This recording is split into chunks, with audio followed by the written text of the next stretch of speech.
He came back on a Tuesday in late October, the kind of morning that sits low and gray over the Alberta foothills like it has something to say, but hasn't decided how yet. 14 years. That was how long Calvin Merritt had been gone from the property on Stone Ridge Road. 14 years of working cattle operations across British Columbia, driving fence posts in the Okanagan, running supply routes for a logging outfit near Prince George. He was 47 years old now, and he felt every one of those years in his lower back and in the particular silence that follows a man who has spent too long moving and not long enough staying. He had not planned to come back at all if he was honest about it. The land had belonged to his father, and his father had died with debts that Calvin hadn't known about and couldn't have covered even if he had. He'd signed papers, walked away, and told himself it was done. 14 years of telling himself it was done. But there are things that pull at a man, like a current under still water. And in the end, Calvin Merritt turned his truck off the highway and down the gravel road that he had driven as a boy just to look, just to see it one last time before winter closed everything in. He wasn't expecting the smoke from the chimney. He wasn't expecting the woodpile stacked neatly beside the porch. 4 cords at least, split clean and dry. And he was not expecting the woman who stepped out of the barn with a pitchfork in her hands and stopped dead when she saw his truck come through the gate. Calvin stopped the truck. He sat there a moment. The woman didn't move either. She was young. He could see that even at a distance, wearing canvas work pants, a heavy flannel shirt, hair pulled back from her face, and she was holding that pitchfork the way someone holds a pitchfork when they are prepared to use it. He got out of the truck slowly. He raised one hand. "I'm not here to cause trouble," he called out. "Then you should have turned around at the gate," she called back. He almost smiled. He didn't. He walked a few steps closer, and she didn't lower the pitchfork. Her name was Vivian Calloway. She was 29 years old, and she had been living on this property for 11 months. Calvin didn't know any of that yet. What he knew was the feeling of standing on ground that had once been his, looking at a woman who clearly believed it was hers and not knowing what came next. "My name is Calvin Merritt," he said. "My father built this house." Something shifted in her expression. Not fear. Something more like recognition, the kind that comes with a name you've heard before, but not from the person who owns it. "I know who built it," Vivian said. She lowered the pitchfork, but only slightly. "Your name's on the deed history at the county office." "Used to be," she agreed. They stood there in the October morning, both of them waiting for the other one to say the next hard thing. What Calvin learned, over the course of that first hour, came in pieces. Vivian had found the property through an estate auction, a secondary sale after the bank had offloaded it. Then a property holding company had sat on it for years, and then the holding company had dissolved. She had paid what she had, which wasn't much, but was everything she'd saved in 6 years of working as a veterinary technician in Calgary. She'd quit her job, moved out in the previous November, and spent the winter making the house livable again. It was in rough shape, she said. They were standing on the porch by then, though neither had offered the other a seat. "I know," Calvin said. "It was in rough shape when I left it." The roof over the back bedroom had come through. The barn, foundation sound. "I repaired the east wall in spring." He looked at her.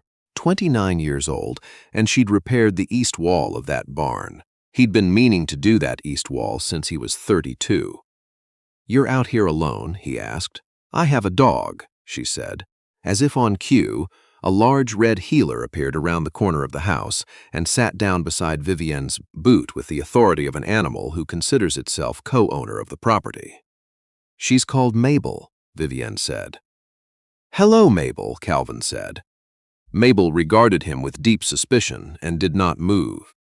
There was someone else on the property, too, though Calvin didn't learn about her until he was about to get back in his truck. He had decided, in the way that a person decides something that costs them more than they show, that there was nothing to be done here. The land was legally Vivien's. He had no claim.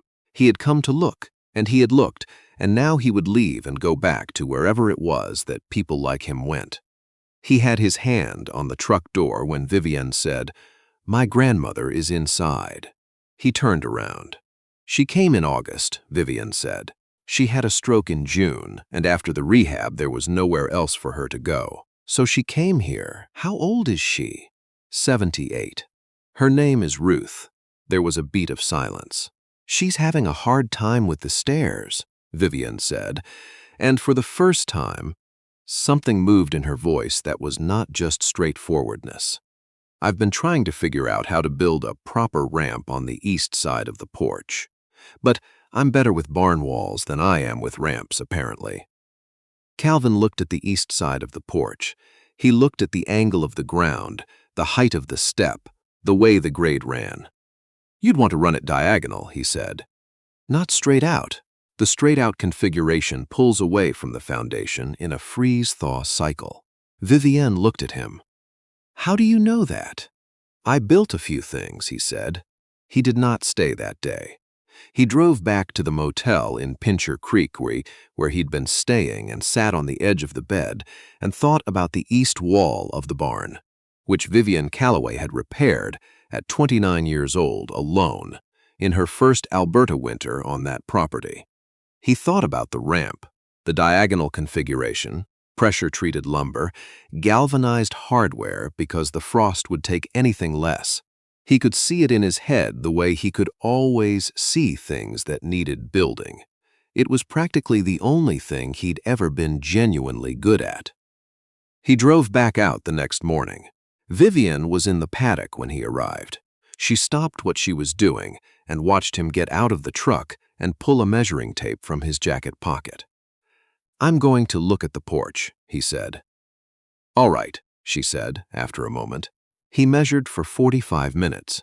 He wrote things down in a small notebook he'd had since Prince George. Then he sat on the step and worked out what the materials would cost and how long it would take and what order the work needed to go in. Vivian came and stood a few feet away. "You don't have to do this," she said. "I know. I'm not asking you to. I know that too." She was quiet for a moment. "Why are you then?" Calvin thought about how to answer that. He was 47 years old. He had spent 14 years working on other people's land. He didn't have a good answer. He had an honest one. "Because it needs doing," he said, "and because I know how. Now, I want to stop here for just a moment. I'm your storyteller tonight, and I'm curious, where are you listening from? Are you somewhere out on the prairies, maybe watching the last of the leaves come down? Or perhaps you're farther east, or up north where the cold comes early? Leave a comment below and tell me where you're tuning in from tonight. And if this story is speaking to you so far, go ahead and give it a like. It means more than you know, and it tells me to keep bringing you stories like this one. All right, back to Calvin and Vivian. He started on the ramp the following Monday. He drove out each morning and worked until the light changed, and then he drove back to Pincher Creek. Vivian didn't ask him to stay for meals. He didn't expect her to.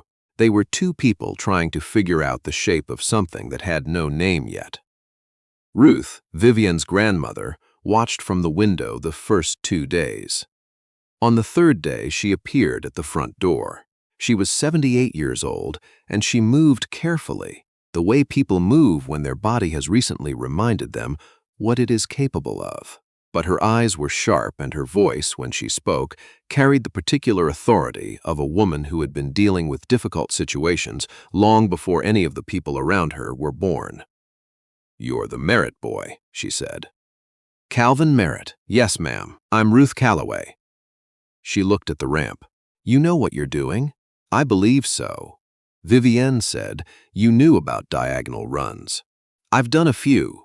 Ruth studied him with the directness of someone who had stopped having time for indirectness. "You're not trying to get the property back." It wasn't a question. "No," Calvin said. "It's legally hers. I wouldn't know what to do with that argument, even if I wanted to make it." Then why are you here?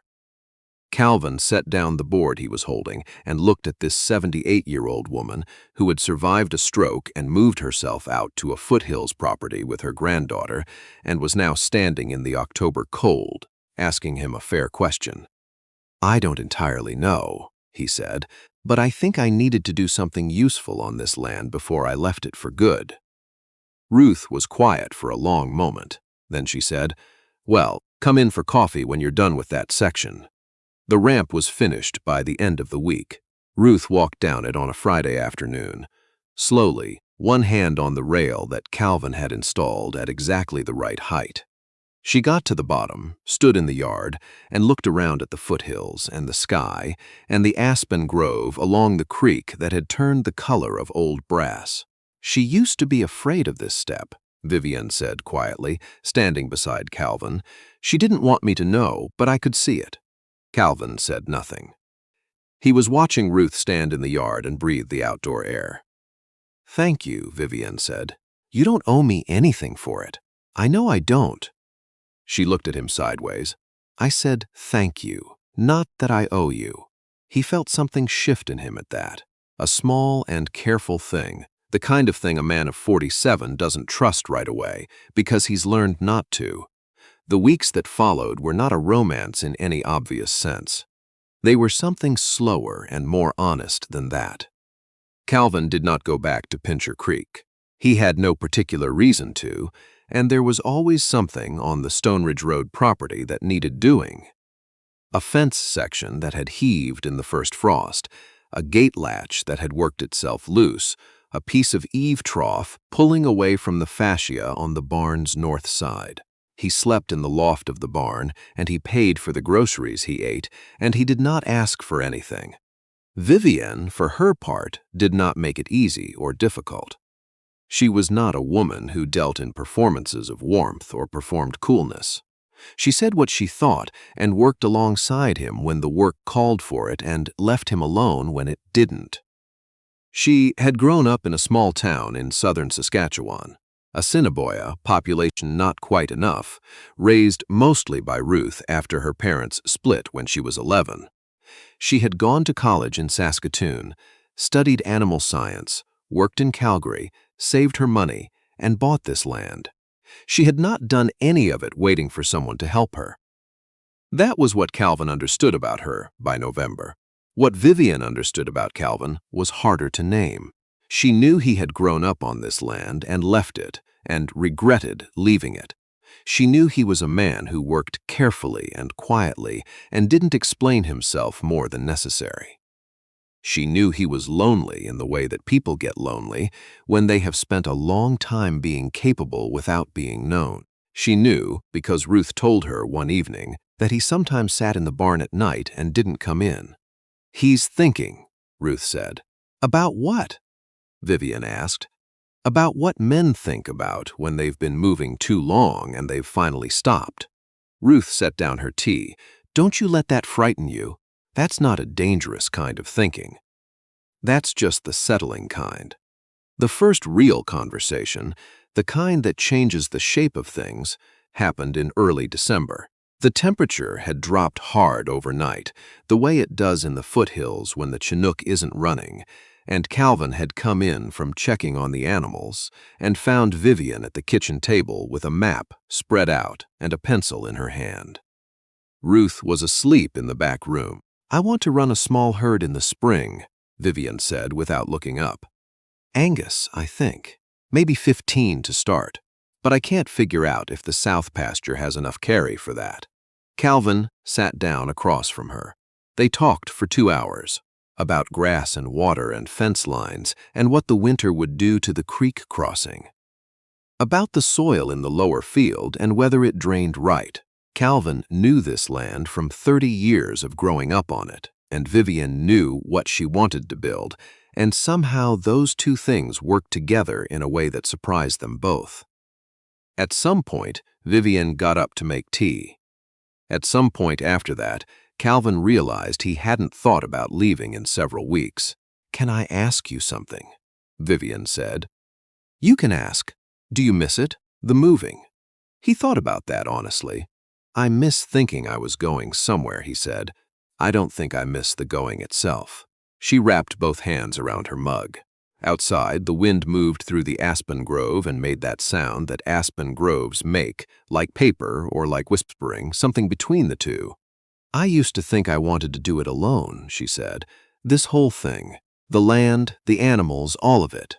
Just me and Mabel and Ruth." She paused. "I still want to do it. I just don't think I meant the alone part as seriously as I believed I did."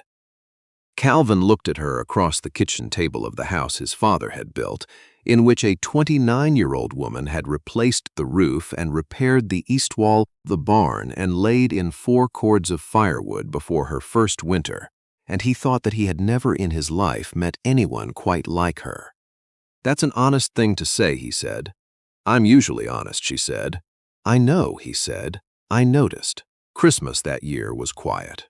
A tree from the aspen grove, not quite right for a Christmas tree, but it had a good shape, and a roast that Calvin cooked because it turned out he was a better cook than either of the women had expected, which Vivian mentioned and Ruth agreed with, and Calvin accepted without comment. Ruth sat in the good chair by the window after dinner and watched the snow come down on the foothills and said, "I thought I was going to die in that hospital in June. I was 78 and I'd had a stroke, and I thought, well, that's that." Neither Calvin nor Vivian said anything. And then Vivian called and said, "Come to the land," Ruth continued. "She said, 'Come to the land and I'll take care of you.'" She looked at her granddaughter. "I want you to know I understood what you were offering. I want you to know I know what it cost." Vivian's jaw was tight. "It didn't cost anything." "Yes, it did," Ruth said gently, "and I'm grateful." Calvin looked out the window at the snow.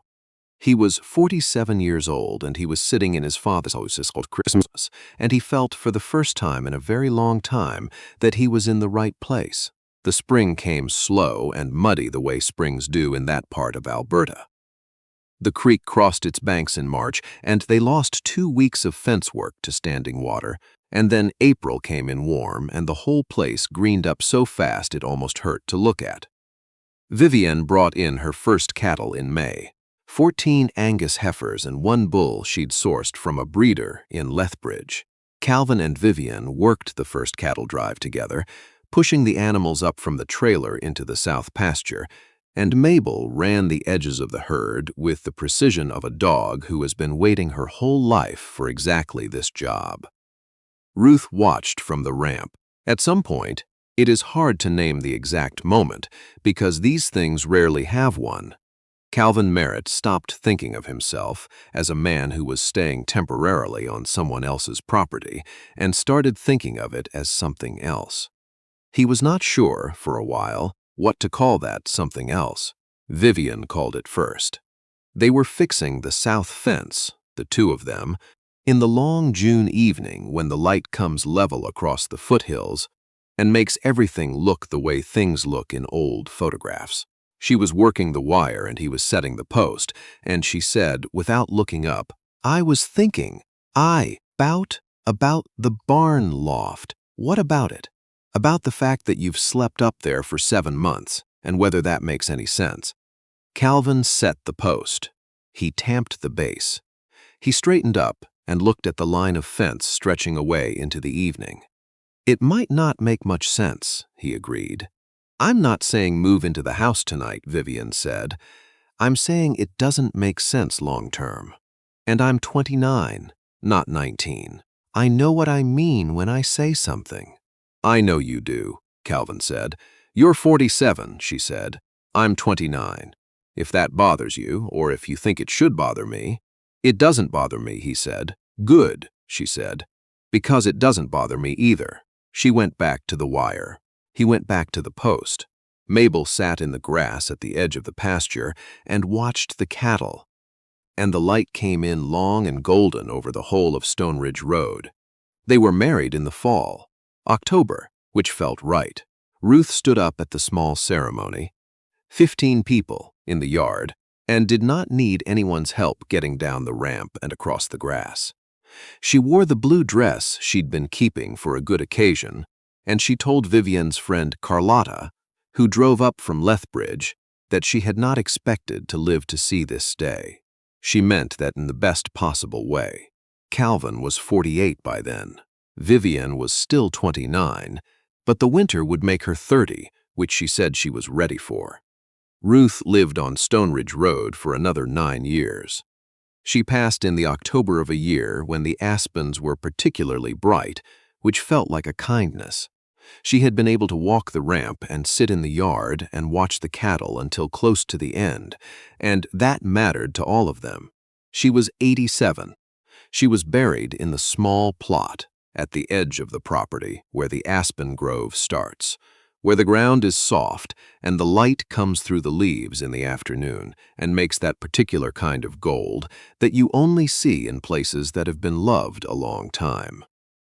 Calvin and Vivian put a stone marker there. They put Ruth's name on it, and the years, and below that 3 words she had said once at the Christmas table, which had stayed with both of them. She came home. There are things I want to say to you before we close tonight.